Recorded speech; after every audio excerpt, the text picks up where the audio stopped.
Welcome to the Rethink Sales Show. My name is Derek Kelly. I am joined by the wonderful Jim Shorkey. And Jim, question for you. If you only had 48 hours and you were just starting your sales career, what would you do in those 48 hours?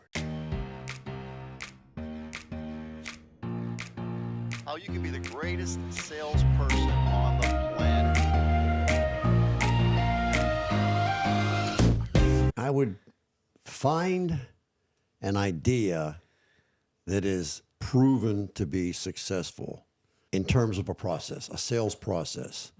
And if I only had 48 hours before day one of selling, I would study that process literally all day long for 2 days. I would take notes, I would highlight, I would role play, I would practice, I would get ready based on this process. So as always, the first step is to define exactly what it is that I want to do. So we're talking selling. Secondly, why do I want to do that? Does my reason why make me cry? And then seek expert counsel to find somebody who's done what I want to do successfully and literally just copy, right? And so something that comes to my mind, not knowing where this is headed, is there's a great book written by Og Mandino called The Greatest Salesman in the World. And not knowing anything other than that title, I would think, geez, I want to be the greatest salesman in the world, or at least runner up, right? So I would get that book. And it's a very reasonable book to read. That would be challenging, but I probably could. But I would continue to study after the fact. And one of the first principles from the greatest salesman in the world is, I will greet this day with love in my heart. And you've heard about me talking about selling from the heart. So when that client hits the showroom floor, or I call them, whatever the case may be, to introduce myself in some way, shape, or form, I want to make sure that I'm doing it with love in my heart. And what a great scroll from the greatest salesman in the world. I will greet this day with love in my heart. Another scroll, and I don't know the exact order of them, but another one is, I will persist. That's another one. Oh my goodness gracious. I read that thousands of times along with the other ones. I went through the whole book exactly as Og Mandino recommended that Feed do that. So does that answer your question? That's a tough one. 48 hours is a tough. Yeah, I figured you're always having me try to trip you up. And I was like, well, what if you only had 48 hours? I don't know that it's realistic, 48 hours, but I would start there. And then my approach would be to keep going. So I would go 48 hours, day one, probably wouldn't have it quite down right yet, but I would keep going. And so by the time I get to day 14 of that first 14 days of selling, I would have that really locked in. Yeah. And so day 15 would be a real good day. Day one might not be so good. You know? Yeah. That's generally how success works. Day one of any new idea is a tough day. Yeah. I just don't know what I'm doing. Day two may be tougher, but as I persist and persist, I gradually figure out what that process is, and then I stick with it. And so by the time I get to day 15, I'm ready to rock and roll. Yeah. That's a different answer, I think, than you were looking for. Yeah, probably. But I think you started so well with The Greatest Salesman in the World. You had me read that book. I really enjoyed it. It's got a twist at the end that you wouldn't expect. So if you haven't read it, check it out. But I think what you're saying is, oh, how do I do that? And through Havid's journey, I don't want to spoil the whole book, but he learns humility, he learns patience, he learns all these great skills that salespeople need. Exactly. Right? It's not the normal thing you think of. Oh, you need the perfect closing technique or the perfect this or the perfect that. But you see this process of character development, which is a lot of what we teach, is you developing as a person. And when I was in the automobile business and teaching sales, one of my instructions to the salespeople was to stop looking for deals. Stop looking for car deals. Start looking for customers/clients. Treat those clients that you find the very best way possible, which that's the process. Treat them the very best way that you can. And the deals will find you. They'll come looking for you. Okay? That's how it works. That's what I taught. And it does work. Yeah. It does work. Quit worrying about selling and get on treatment. And when you get on treatment, you're creating value. When you create value, the client gets interested. It's valuable, right? It's valuable. You're solving a problem, right? Somebody's coming to you with a problem of, hey, I need a vehicle. I'm ready to get rid of this other one for whatever reason they have. Can you help me? And that's the sales process. So we have to have a very defined, very clear-cut, very well-documented sales process. And then my job as a salesperson is to follow that process. So that's what I'd be working on day 1, day 2, day 3, is learning the process and following the process and doing exactly what my team tells me to do, because I'm just a brand new guy. I don't know anything.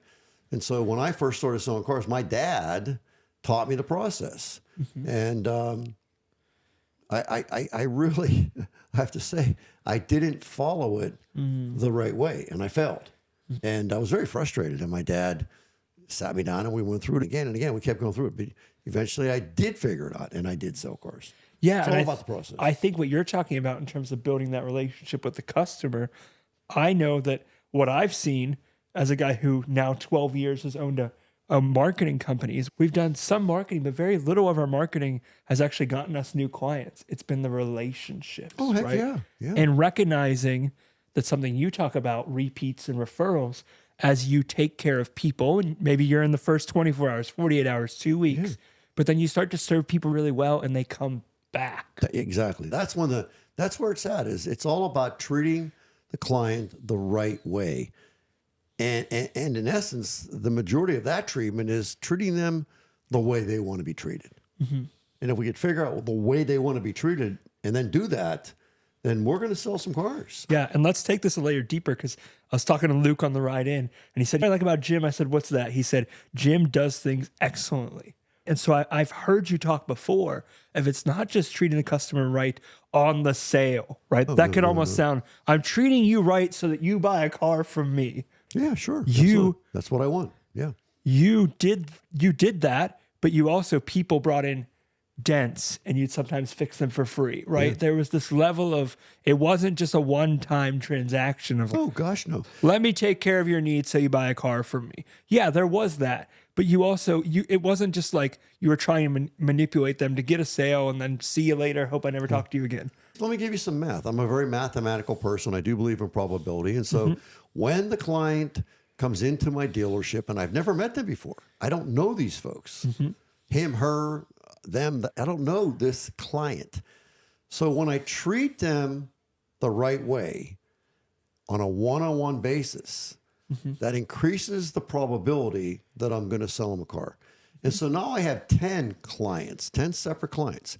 And if I treat all 10 the right way, I'm going to have a higher chance of selling those 10 people a car. That said, I'm not going to sell them all. Nobody sells them all. But what I'm looking for is a percentage of that 10 to buy a car for me. And in my day, if you could sell 3 out of 10 people a car, you were doing pretty darn good. So if you think about it, that means you're not going to sell 7. So the clients that walk through the showroom floor that I've never met before, let's assume that number is 3 out of 10. Okay? Now I have 7 left over. Now, of those 7 that are left over, if I bring them back into the dealership through the fact that I treated them right the first time and I did proper follow-up and I took care of them after the initial conversation, if I get 7 back, I'm going to close half of those. Do you hear the math?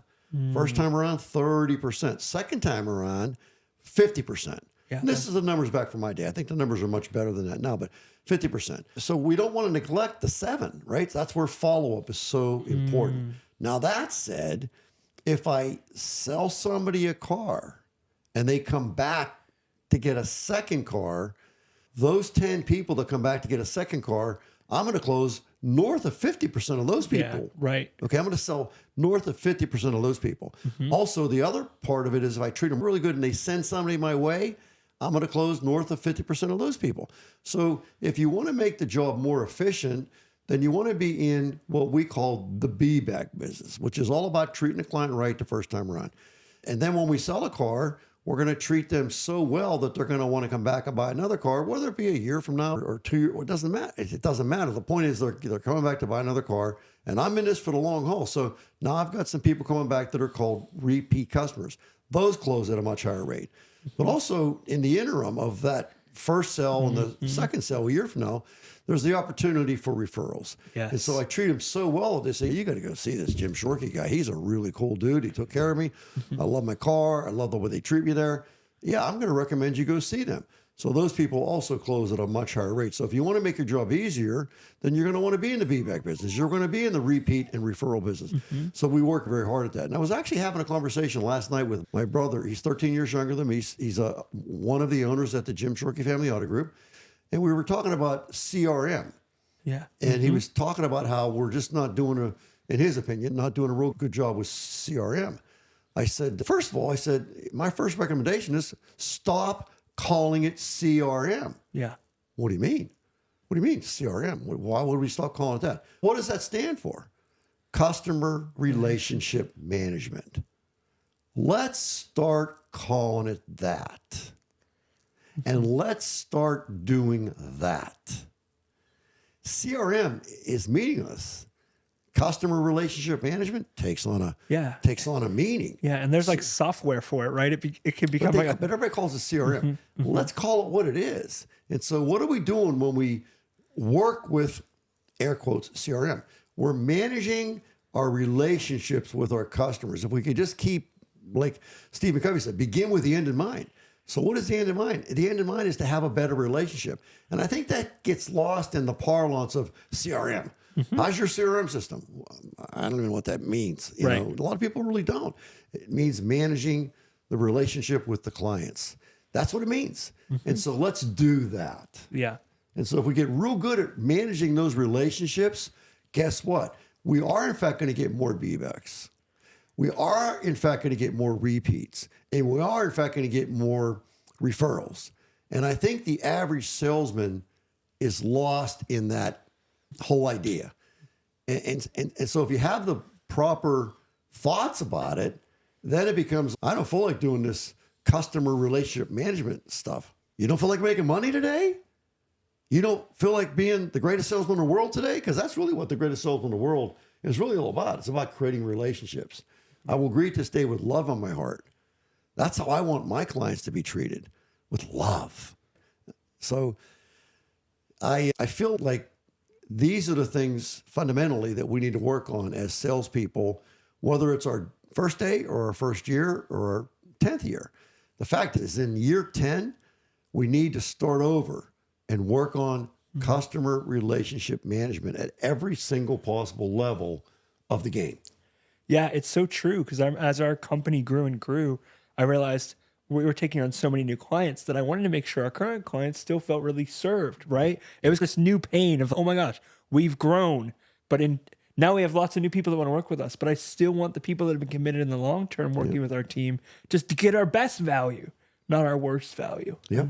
That was a learning. That's really important. If you're bringing in new clients and losing old clients, you're making a mistake. Right. Yeah. It's a big mistake. Those clients are, boy, they're really important to our business. Really important. Yes. And to any business. Yeah, absolutely. Man, Jim, it was good for the 48-hour piece, but it was also good that you took people through. I brought up repeats and referrals, and you brought up beebacks, but talking about just that process of, okay, here's your first 48 hours, here's your first 15 days. As you go past that 15 days, into the months, into the years, don't forget about those relationships. Don't forget about that. Yeah. And utilize those as a way to work with customers in the long term, build the long-term relationships. And true business. In a real answer to your question, ask me the question again and I'll answer it the way I want to. Here you go. If you only had 48 hours to start your sales career, what would you do in those 48 hours? Not enough time. It's not enough time. Yeah. It's not enough time. So I would do the best I can to learn as much as I could in that 48 hours, but this is a 48-week project. Quite frankly, it is. Yeah. It takes that long to really learn enough that I can become a master. And there's not a job out there that you can learn in 48 hours. It just doesn't exist. Nope. It doesn't matter what it is. It's just not enough time, but it is enough time for me to get started. And I would work very hard in that 48 hours to get ready, but then I got to keep going. And I can tell you right now, I'm not going to be ready in 48 hours. That's a true answer. As a sales professional, I'm not going to be ready. I would say most likely as the leader, I would not let them talk to customers after 48 hours. I would not. I think it takes a good 48 hours plus another week. And even then, they're really not ready. We got to keep training and training and training and training. But a week is enough time to at least get the basics. Make sense? Yep. Makes sense. So I changed my answer. Yeah. Guys, thank you so much for joining us. Again, comment, subscribe. We just really want to help one more person rethink sales. I know so many of you watch this and say, wow, that was refreshing. Wow, that was a different take. That's what we want to do, is not use these slimy, sleazy sales tactics, manipulation. We want to help. So thank you guys. Thank you, Jim. My pleasure. And we'll see you on the next episode.